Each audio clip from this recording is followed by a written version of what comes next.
Welcome to Beyond the Guidelines, the podcast that takes you past the listings, the programs, and all the polished sales talk to reveal the real people shaping today's real estate world.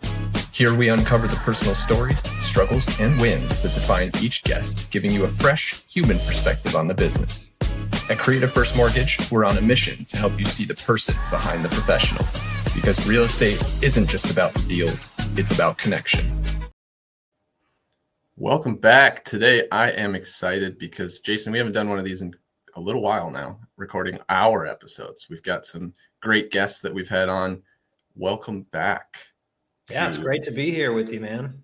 Yes, it is going to be a great episode. So we're going to talk a little bit different today. We're not going to talk about mortgages, maybe tied into real estate and mortgages a little bit, but it's going to be more about the personal side of what we've got going on. And Jason, you and I both know that as driven people, we often struggle with allowing ourselves to celebrate a little bit. We're always wired for the next goal. Achievements generally become checkpoints instead of destinations, and it makes it really hard for us to slow down and actually enjoy our wins. So this episode is going to explore the mindset behind that, what it costs for us to do that, and some practical ways for us to break the cycle. So this episode idea is really kind of born from a situation I've got going on. I've done some really cool investing stuff with the money, which we've talked about in the past, the money I've made from mortgages to kind of help, raise the floor a little bit for us. And I've got an opportunity in front of me that would allow me to capitalize on some of those investment wins. And it's been a mental battle for me this week to try and allow myself to realize that those investments have paid off and I can realize some of those gains and go buy something for myself. And so, this is something that's really plagues us in a bunch of different ways. And I really want to dive into why we struggle to let ourselves celebrate and how do we change it?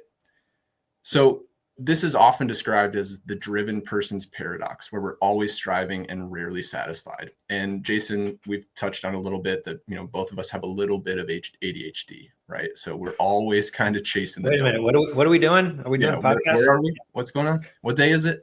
Yeah.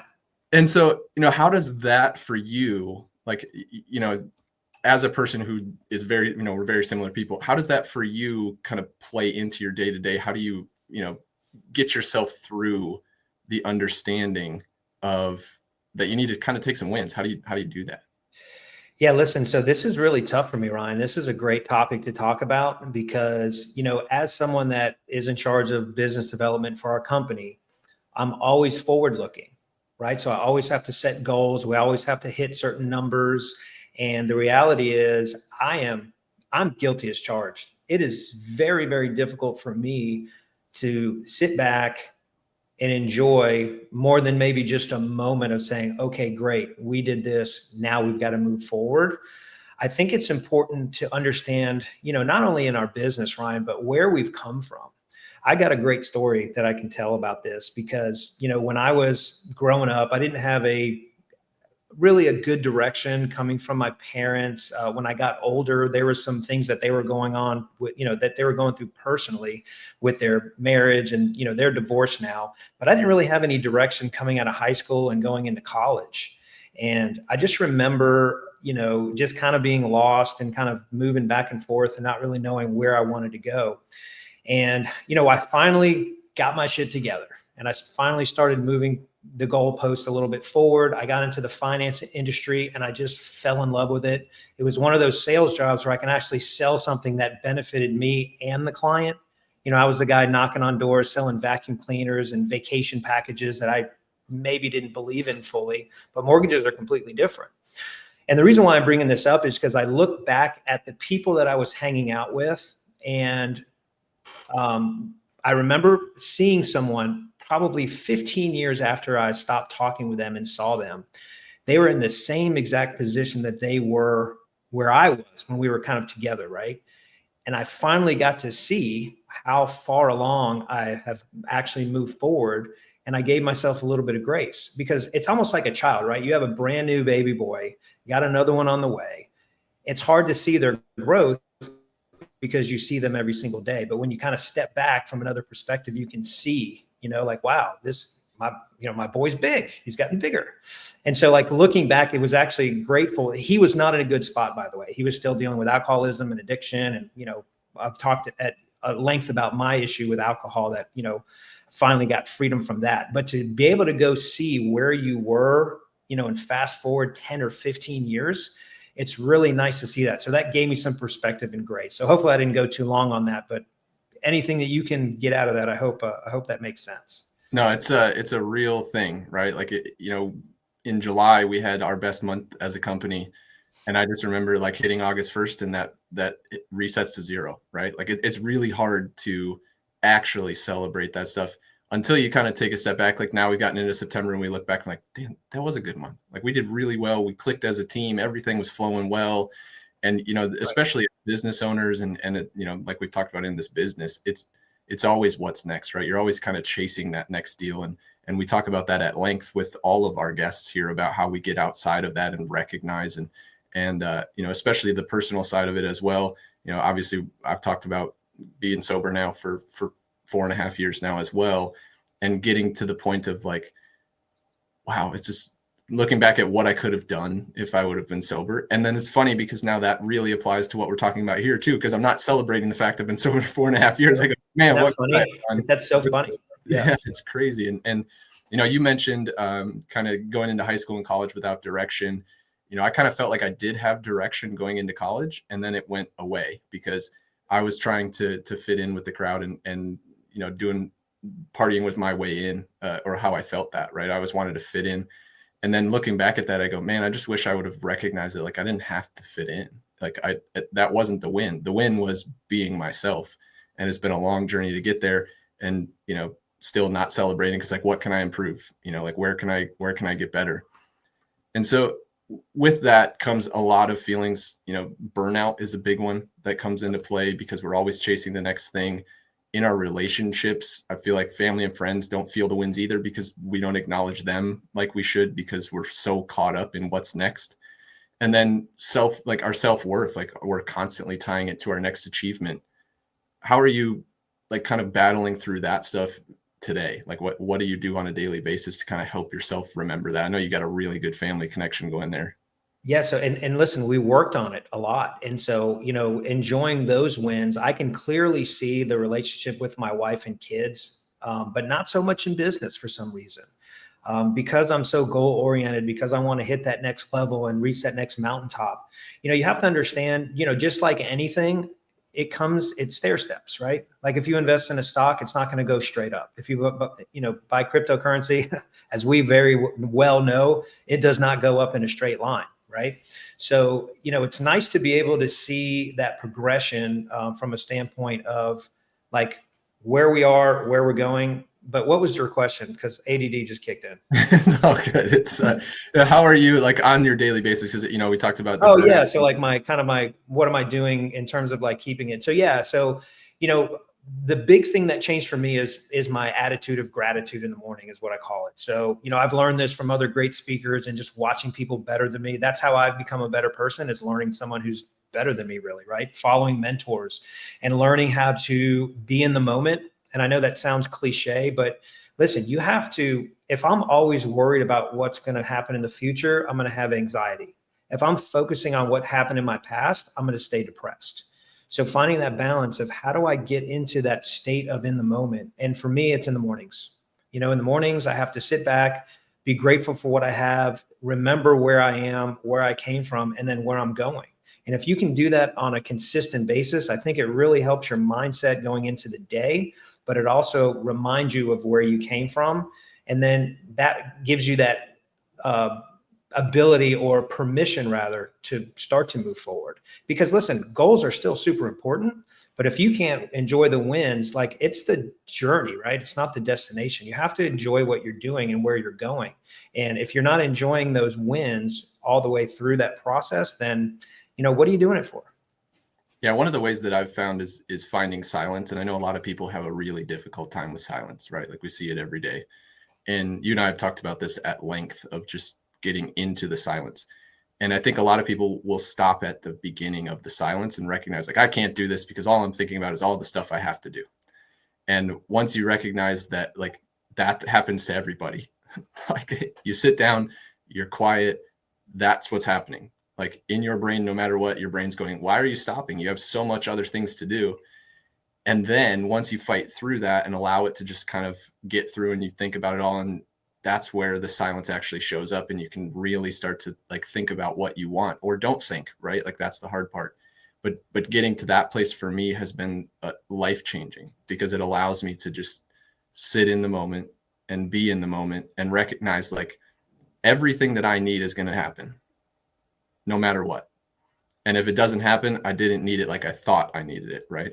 Like that, to me, having that as a backdrop to life has changed so much of my daily work, because I've just recognized, like, even if I'm getting caught up in it, if I just take that moment of silence, and sometimes it is 5-10 minutes of just sitting in the backyard or touching the grass and grounding like we talk about, and you know, just getting into those moments, it can change your entire day around because you don't feel the stress anymore.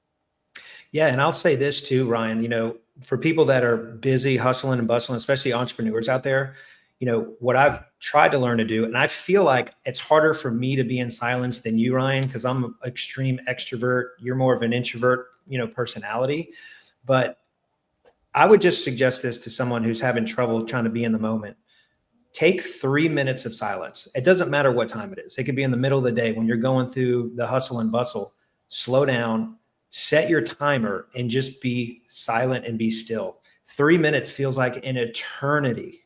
Like sometimes like 90 seconds. I do 90 seconds. I feel like my eyes have been closed for 10 minutes. But listen, as busy as we are, everyone's got 3 minutes to reset. So that has been a key for me as well, just to learn how, because what does it do? It brings us back to the moment. It settles our mind. We think about our breathing. We close our eyes and try to clear our mind, and boom, you know, I get back to resetting again. And I have to do that sometimes a couple times a day. But if I do it every morning, usually I'm in a pretty good space. Yeah. One of the cool things too that I've added into that somewhat moment of silence is if I've been sitting at the desk all day and being consumed by all of this stuff, like do some jumping jacks before the silence, because oftentimes our bodies will try to, like, hey, you're not moving and you're in silence and you can't settle, right? Like it's a funny story. Last night, putting Nolan to bed, it was the same thing, right? Like we play his music for him every night going to bed. And last night he would not settle. He was rolling around, tossing around, throwing his body around. I could not get him to go to sleep. The music turned off. We sat back in the chair, and he had done all of his jumping jacks and cartwheels, and his body was finally tired enough to just let his brain relax to fall asleep. And I learned that from him, right? Like that was the coolest thing that has been happened recently, was like learning from your 1-year-old how to silence your body and your brain. You know, and it's funny because people think they're so tired going to bed, and, you know, we get to that overtired place where your mind's just racing. Do some push-ups, man. Like get out and do some sit-ups, like do some movement of your body, because it will get rid of a lot of the toxic things that are in your body. And then your brain can finally silence itself to allow yourself to kind of settle into that movement. So we talked about a bunch of different strategies here. What, if you would put kind of this thing as a struggle, like, what do you think is the biggest part of the struggle? Like where does the most pressure on you come from, do you think? You know, so in business, you know, I always have this feeling of that I'm not good enough. And I don't know why. I think it was probably my upbringing, but it actually, you know, the stuff that I had to go through kind of as a kid, I think really defined who I was. And it was just kind of ingrained in my personality that I'm just not good enough. So I think one of the struggles is, you know, accepting that I am. You know, God made me who I am. God allowed me to go through those struggles, because if he didn't, I wasn't going to be able to become the person that I become. So I think the biggest struggle for me is to allow myself to say, I am good enough. As long as I'm putting in the effort, Ryan, I feel like I need to give myself some grace. So I think the struggle with just the mental aspect of not good enough, not strong enough, not worthy enough, not enough deals, right? Like, so that's my drive. It's a blessing, but it's also a curse. So I think that's probably the hardest thing for me, is just, dealing with that mental piece. Yeah, that's a very good way to put that. And a lot of times what I feel is, like, if I get a text message at 8:00 and I don't respond, I feel like, even just those micro moments, right? Like that not good enough feeling kicks in. You're like, crap, are they going to call somebody else at 8:00? Well, then you kind of have to remember too, like that other person's not going to answer either generally most of the time, like that's just that time. Right. And especially as a business owner now that we're growing and we've got a couple people in, that for me on the back end side that I kind of focus on a lot is I'm not doing it soon enough. Right. Like I'm not getting this stuff done to their standard. I'm not giving them enough tools to operate or to succeed. And one of the strategies that I try to combat that with is like doing a full dump of what is the to-do list and then just crossing them off and then trying to go through and remember like, okay, I just did these 6 things today and they were 6 huge things that help people. Right. Like it's always trying to just like put it back into perspective. Like I did a ton of work today and I feel like I did nothing, but then you just have to kind of remind yourself that, you did what you could do in the time with the skill set you had today. So I kind of want to end this episode with a little bit of a challenge for our viewers. And obviously this is a shorter one, but I think we've got some heavy content. So I want to make sure that we are respecting the depth of content here and not trying to lay it out for a really long time. But this challenge this week, so like after you watch this episode, kind of decompress a little bit, go sit in silence for the 3 minutes as Jason prescribed for you. When you hit your next win, no matter how small it is, don't just check the box on the to-do list. Stop, share it, celebrate it, and then tell me how it felt.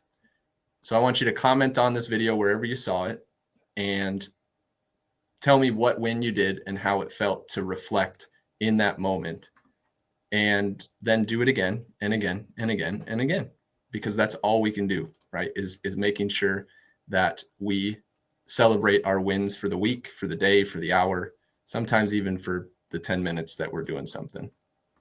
Yeah. And I'll just add this to, someone that's watching that maybe feels like they're not as good as they think they can be, but they're putting all effort in. Let me tell you something, man, you are good enough. If you're putting in the effort, so our business right now, Ryan, isn't where we want it to be. That doesn't mean we're failing. We're moving the ball forward, and we're going to have ups and we're going to have downs. But the reality is, if you're getting up every morning and you're hyper focused on your vision, hyper focused on your goals and dreams, you are going to get there. You are good enough, and take those small wins and enjoy them. Because the journey is it's until the day you stop breathing, right? Like, so we have to enjoy life. I don't want to get up one day and have regrets. Like you never talk to someone on their deathbed that says, man, I wish I would have worked more. Let's enjoy what we have now so that we can enjoy the fruits of our labor also in the future. Yeah, that flashed me back to Stuart Smalley of Saturday Night Live there, that you're smart enough, you're strong enough, and doggone it, people like you. People like you. I love it. That's great.